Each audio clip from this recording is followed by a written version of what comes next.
Hi, I'm Emma.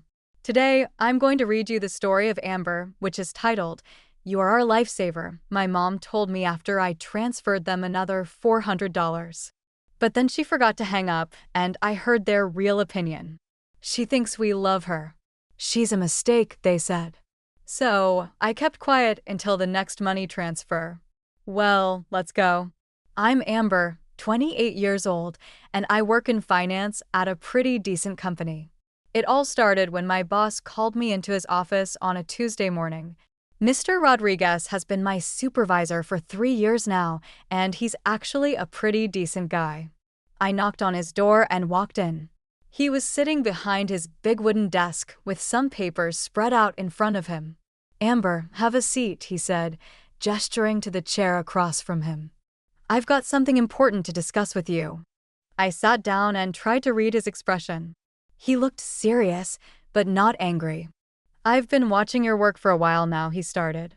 "Your financial analysis reports are consistently excellent, and the way you handled the Morrison account last month was impressive. You saved us a lot of money and potential headaches." I felt myself getting a little excited. Was this a raised conversation? "Thank you. I really appreciate that," I said. "That's why I'm offering you something big," he continued. "We're expanding our Dallas branch, and I want you to transfer there as a senior financial analyst. It's a promotion, better salary, more responsibilities. You'd be helping to build something from the ground up." My heart started racing. This was huge. I'd been stuck in the same position for 2 years, watching other people get promoted while I stayed put. "That sounds amazing," I said. "What kind of salary increase are we talking about?" $15,000 more per year, plus relocation expenses covered," he said. "And there's real room for growth there. You could be looking at management within 2 years if you play your cards right." I was trying to process this. $15,000 more. That was life-changing money. But then reality hit me like a brick wall.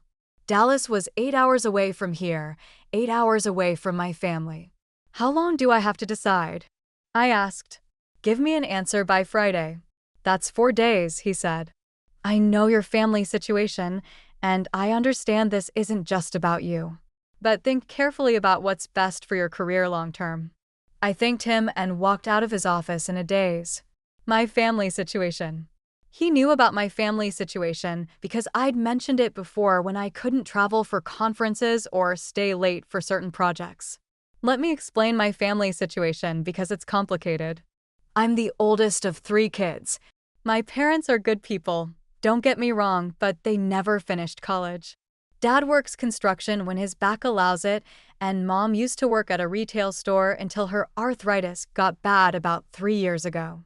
Then there's my brother Jake, who's 25, and my sister Maya, who's 23.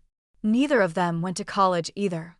Jake works part-time at a warehouse, and Maya bounces between retail jobs.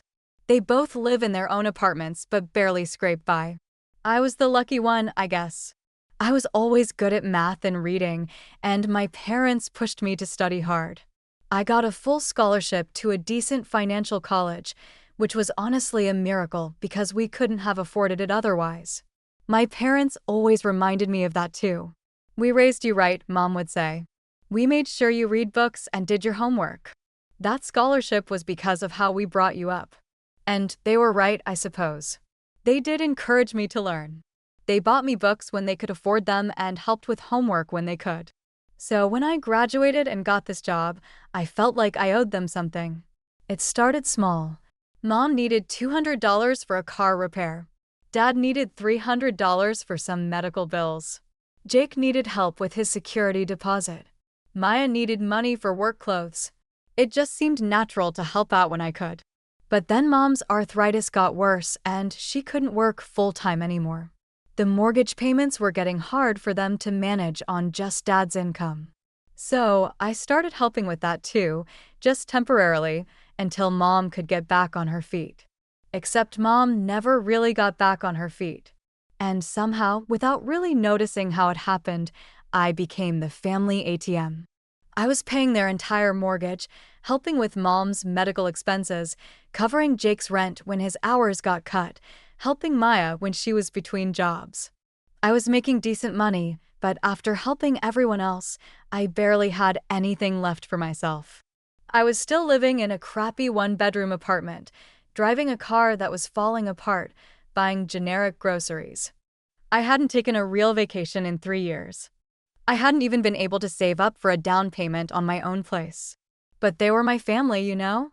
And they were always so grateful. "You're our angel," Mom would say. "We don't know what we'd do without you." It felt good to be needed, to be the one who could solve everyone's problems. Saturday came, and I drove over to my parents' house for our weekly family dinner. Mom had made her usual pot roast, and everyone was gathered around the kitchen table. Dad, Mom, Jake, and Maya all talking and laughing like always. After we finished eating, I took a deep breath. "I have something to tell you all," I said. "My boss offered me a promotion this week, but it's in Dallas. I'd have to move there." The room went completely silent. I watched as the color drained from Mom's face. "You can't leave us, Amber. You can't just abandon your family like that," she said. "I'm not abandoning anyone," I said. "It's just a job opportunity." But Mom was already crying, real tears streaming down her face. "If you move away, we'll have financial problems. You know we depend on you. The mortgage, my medical bills, your father's back problems. And moving costs so much money. You'll have all these new expenses, and you won't be able to help us like before." Dad nodded grimly. "Your mother's right. We need you here, Amber. Family comes first." Jake and Maya were both looking at me with worried expressions. "What about my rent?" Jake asked. "I can't afford it without your help." "And I just started a new job," Maya added. "I won't be able to pay my bills if you're not here to help when I need it." Looking at all their faces, seeing Mom's tears, hearing the panic in their voices, I felt terrible. How could I even think about leaving them when they needed me so much? "Okay," I said finally. "Okay, I won't take the job. I'll stay here." Mom immediately stopped crying and smiled through her tears. "Oh, thank goodness," she said. "I knew you'd make the right choice. You're such a good daughter." Everyone seemed relieved, and the conversation moved on to other things. But I sat there feeling like I'd just made the biggest mistake of my life. Monday morning, I walked into Mr. Rodriguez's office and told him I couldn't take the Dallas position. He looked disappointed but not surprised. "I understand," he said. "Family obligations can be complicated. But Amber, I want you to think about something. Make sure your relationship with your family is really as equal and healthy as you think it is." I didn't know what he meant by that, but I thanked him anyway. I'd made my choice. I was staying here to take care of my family, just like I always had. 3 weeks passed after I turned down the Dallas job, and I fell right back into my usual routine: work all day, come home exhausted, and try to figure out how to stretch my paycheck to cover everyone's needs plus my own bills. I was working extra hours whenever I could, picking up overtime to make sure I had enough money for the mortgage payment, Mom's physical therapy appointments, and whatever emergencies came up. And there were always emergencies. My friend Jessica from college had been texting me about taking a long weekend trip to Miami. She'd found this great deal on a hotel, and it would only cost about $800 total for flights and everything. "Come on, Amber," she kept saying. "You haven't taken a real vacation in forever. You deserve this." But $800? I could use that money to get Jake the new phone he'd been hinting about for months. His old smartphone was barely working, the screen was cracked, and he was always complaining about how slow it was. So I told Jessica, no, maybe next time. I've got some family stuff to take care of. The truth was, I felt good about helping my family. It made me feel useful, needed. When Mom called to thank me for paying for her massage therapy sessions, or when Jake hugged me and said I was the best sister ever, it made all the long work hours worth it. At least, that's what I told myself. Then, one Tuesday afternoon, while I was sitting at my desk going over some budget reports, my phone rang. Mom's name popped up on the screen. "Hey, Mom," I answered. "What's up?" "Hi, honey," she said, and I could hear that tone in her voice, the tone that meant she needed something. "I hate to bother you at work, but we've got a little situation here." "What kind of situation?" "Well, the kitchen sink started leaking yesterday, and your father tried to fix it himself, but he just made it worse. Now, there's water damage under the cabinet, and we need to get a plumber out here. The guy we called said it's going to be about $400 to fix everything." I rubbed my forehead. $400. I'd just paid their mortgage and my own rent this week, plus I'd covered Maya's car repair. My checking account was getting pretty thin. "Okay," I said. "I can transfer the money tomorrow morning." "Oh, Amber, you're a lifesaver," Mom gushed. "I don't know what we'd do without you. You're our only hope, sweetie.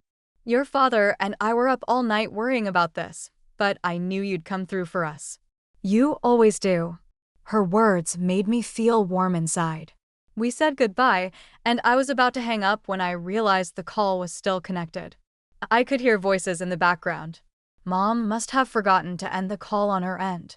I was about to hang up myself when I heard Mom's voice again, but she wasn't talking to me anymore. She was talking to someone else in the room. "Well, that was easy enough," Mom said, and her voice sounded completely different, cold, almost annoyed. "Little Miss Martyr always comes through." I froze. What were they talking about? $400 for a sink that I could fix myself with a $20 part, Dad said, and I could hear him laughing. But why should I bother when our personal ATM is so eager to help? My heart started pounding. I pressed the phone closer to my ear. "She's so pathetic," Mom continued. "Always so desperate to be needed." "That's what family is for," she said, mimicking my voice in a whiny tone. God, she makes me sick sometimes. "At least she's useful." Jake's voice chimed in. He must have been visiting. "I wish she'd stop being so cheap. I've been dropping hints about that phone for weeks, and she still hasn't bought it for me." "Maybe if you were more direct about it," Maya said. She was there too. "I just tell her my car broke down or I need money for work clothes." Works every time. They all laughed, actually laughed. "Remember when she turned down that job in Dallas?" Dad said. "I thought we were screwed for a minute there. Thank God your mother put on that crying act." "I should have won an Oscar for that performance," Mom said proudly. The second she mentioned moving away, I knew exactly what to do. A few tears, some guilt about abandoning the family, and boom, she stayed put like a good little piggy bank. "She thinks we actually appreciate her," Mom said. "But honestly, she's nothing special. Just a convenient source of cash. If she ever stopped paying for everything, we'd drop her in a heartbeat." "The funny thing is, she actually thinks we love her," Dad added. "Love her? I never even wanted her in the first place. She was an accident, born way too early. We were young and stupid, and having a kid ruined everything for us. We could have gone to college ourselves if we hadn't been stuck raising her." I felt like I was going to throw up. The room was spinning around me. "The best part is how guilty she feels about everything," Maya said. "Like she owes us something just for existing. It's so easy to manipulate her. She could probably live on instant noodles and still find money for us," Jake said. "Maybe I should suggest that next time she says she can't afford something I want." They all laughed again, that horrible, cruel laughter. I hung up the phone with shaking hands. I sat there, staring at my computer screen, but I couldn't see anything. My whole world had just collapsed in the span of 5 minutes. I don't know how long I sat there at my desk after hanging up that phone. I transferred the $400, finished up my work on autopilot, and drove home in complete silence. When I got in my apartment, I just lay down on my couch and stared at the ceiling. My phone kept buzzing with text messages, but I ignored them for a while. Finally, I checked it. It was from Mom. "Thank you so much for helping with the sink repair, honey. You transferred the money so quickly. You're our angel. Love you." I read it 3 times, the same sweet, grateful tone she always used. But now I knew what she really thought of me. I was nothing to them. A cash cow. I spent the rest of the evening replaying that conversation over and over in my head. The worst part was realizing how blind I'd been. All those times I thought I was being a good daughter, a loving sister, all those sacrifices I made, thinking my family appreciated me and needed me, it was all fake. And suddenly, Mr. Rodriguez's words made perfect sense. He told me to analyze my relationship with my family, to think about whether it was really equal and healthy. He'd seen what I couldn't see. They weren't afraid of losing me when I mentioned Dallas. They were afraid of losing their money source. The next morning, I dragged myself to work, feeling like a zombie, but something had shifted inside me. The fog was clearing, and I was starting to see everything differently. Around 10 o'clock, I walked into Mr. Rodriguez's office and knocked on his door frame. "Amber, come in," he said, looking up from his computer. "How are you doing?" "I've been thinking about what you said," I told him, about my family situation. "And you were right. It's not healthy or equal at all." My voice was steadier than I expected. "Is that Dallas position still available?" A slow smile spread across his face. "It is. Are you ready to take it?" "Yes, as soon as possible." He nodded like he understood. "Good for you. You'll do great in Dallas. When can you start?" "I need a few weeks to handle things here, wrap up my lease, sell some furniture, that kind of thing." "Take the time you need. I'll start the paperwork today." I thanked him and went back to my desk, feeling lighter than I had in years. For the first time in forever, I was making a decision for myself instead of for everyone else. That afternoon, I called my landlord, Mr. Peterson. He was an older guy who'd always been decent to me. "Hi, Mr. Peterson, it's Amber from apartment 4B. I need to discuss my lease situation. I'm transferring to another state for work. Family reasons make it necessary for me to leave as soon as possible. I know I'm supposed to give 30 days notice, but is there any way we could work something out?" He was quiet for a moment. "You've been a good tenant. Never late with rent. Never caused problems. When do you need to be out?" "Ideally, within 2 weeks." "Tell you what," he said. "Let's terminate it effective next Friday, no penalties." "You've earned some flexibility."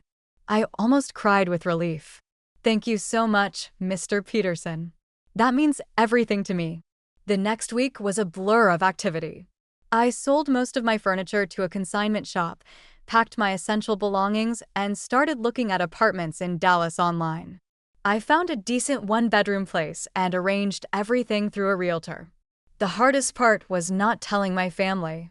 Every day, I expected one of them to call, asking for money or help with something, but somehow, I made it through the week without any contact. I scheduled the movers for Thursday and took Friday off work to finish up the last details. When I handed Mr. Peterson my keys, I felt like I was shedding an old skin. "Before I go," I said, "can I ask you a favor? If anyone comes looking for me, especially my family, could you not tell them where I went? Just say I moved out." He looked concerned. "Everything okay?" "It will be.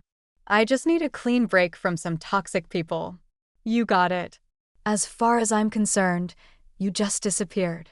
I bought him a nice bottle of wine as a thank you gift, and we shook hands. "Take care of yourself, Amber," he said.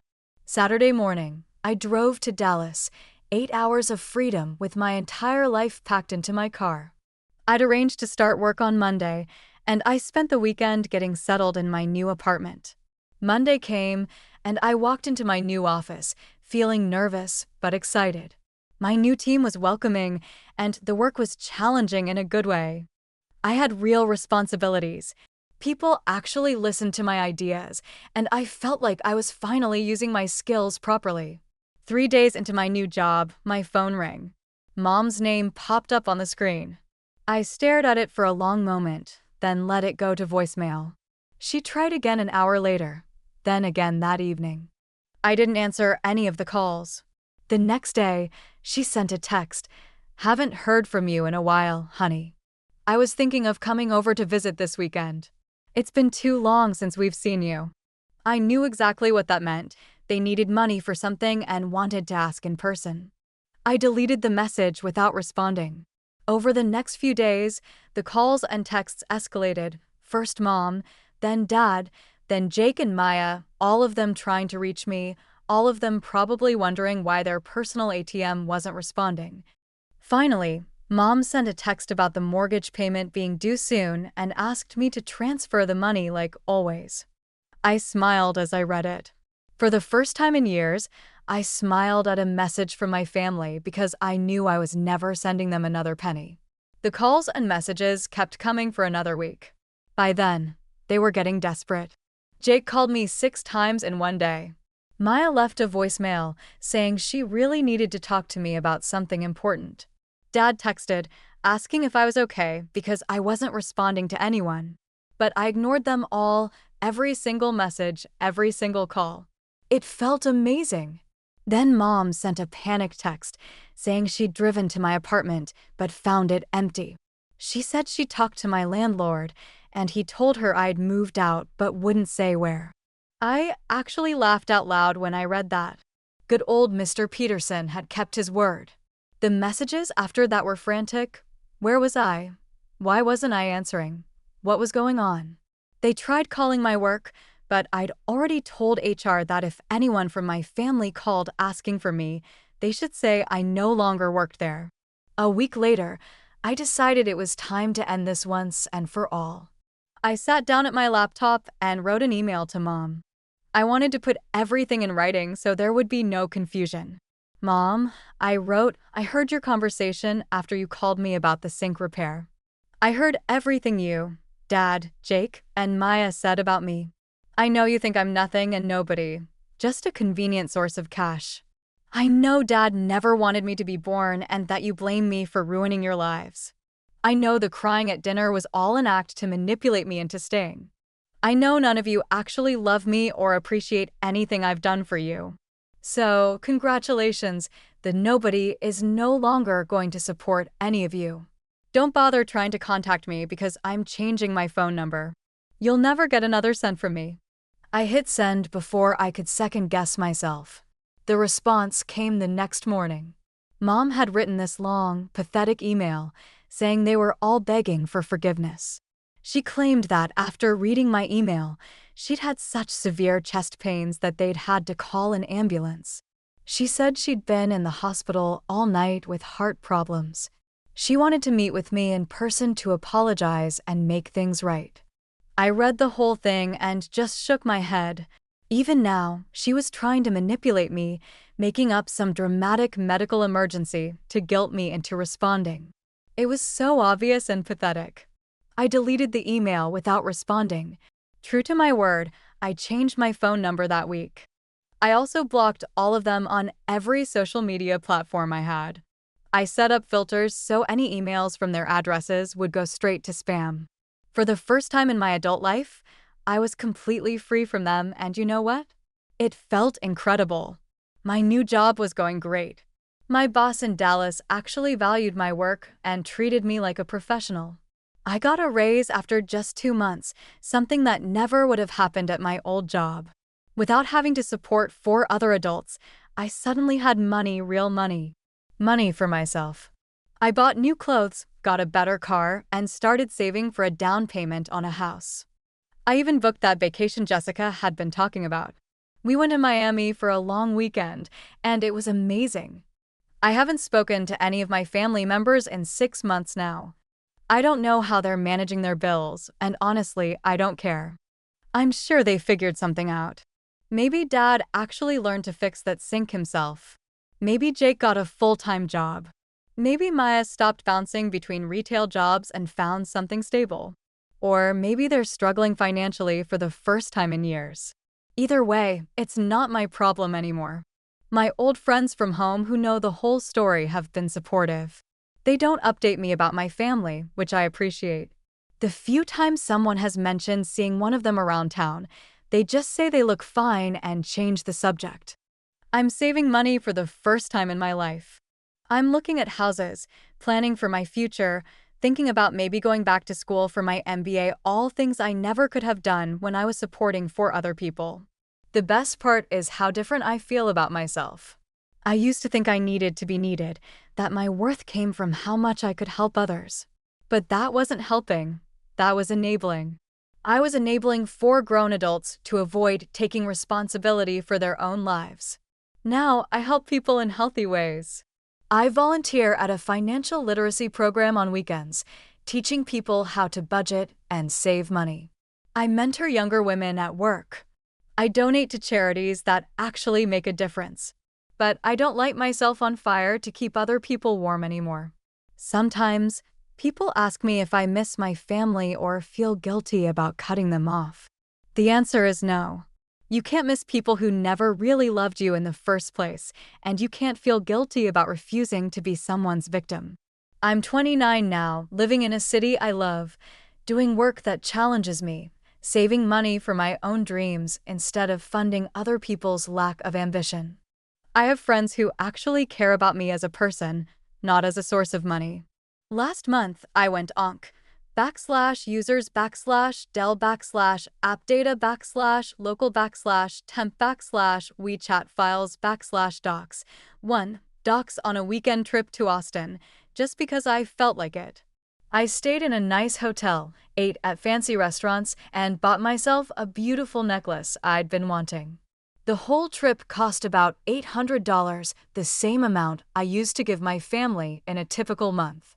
As I was sitting by the hotel pool, sipping a cocktail and reading a book, I thought about my old life, how I used to work overtime just to pay other people's bills, how I lived in a crappy apartment and drove a falling-apart car so my family could live more comfortably, how I almost turned down the opportunity of a lifetime because 4 people had convinced me I owed them my entire future. I'm so grateful that phone call happened. If I hadn't overheard their real conversation, I might still be trapped in that cycle, still believing their lies about family and obligation and love.